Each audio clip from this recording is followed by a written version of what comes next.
Nagbunga ang buwis buhay ni Rondae Hollis Jefferson, buhay pa ang TNT sa PBA Finals. Sarcastic yung naging tawa at pagpalakpak ni Coach Chot Reyes sa maagang 3 personal foul ni Poy Eram. Game 6 ng PBA Finals at hawak mga idol ng Barangay Ginebra ang advantage sa laban na ito. 3-2 ang standing sa serye at pagkakataon na ito ng Barangay Ginebra na maselyohan ang laban at makuha ang championship title.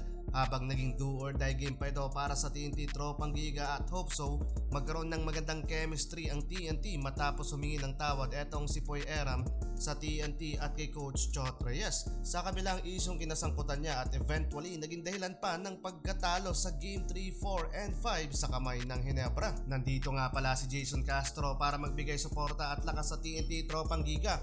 While opening ng frame, eto maagang personal foul agad ang nakumit ni Poy Eram. Masyadong agresibo ang crowd para sa most hated player sa PBA pero 6-0 run ang ginawa ng TNT Tropang Giga with their back-to-back 3-pointer mula yan kay Ray ng Batang.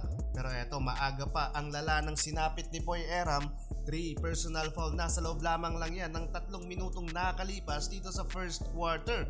Sarcastic yung pagtawa at pagpalakpak ni Coach Chot. Habang ganda ng chemistry ni Thompson at Aguilar dito sa alley-oop dunk ng big man, tabla sa 12 ang scoring. Halfway ng quarter saka pa lamang nakapagtala ng puntos etong si RHJ pero instant impact naman dito ang bench player ng Ginebra. 6 points para kay RJ Abarrientos. Nagtala naman si JB ng only 4 points dito sa first quarter habang 9 points naman para kay Oftana to lead TNT. Tabla sa 22 ang talaan sa scoring sa pagtatapos ng first quarter. Second quarter mainit pa rin ang Ginebra at gumawa agad sila ng 4-0 run. Ginawang asintahan ni JB etong si Glenn Cobontin. Nakasagot dyan ang TNT Tropang Giga so far take over etong sila ng Batak at Calvin Oftana habang sa Ginebra naman napa-take over etong si Japet Aguilar at kumana dito sa first half ng 11 points, 4 rebound while shooting 5 of 9 from the field. Hawak na ng Barangay Ginebra ang kalamangan sa laban 38-42 and the first half. 7-0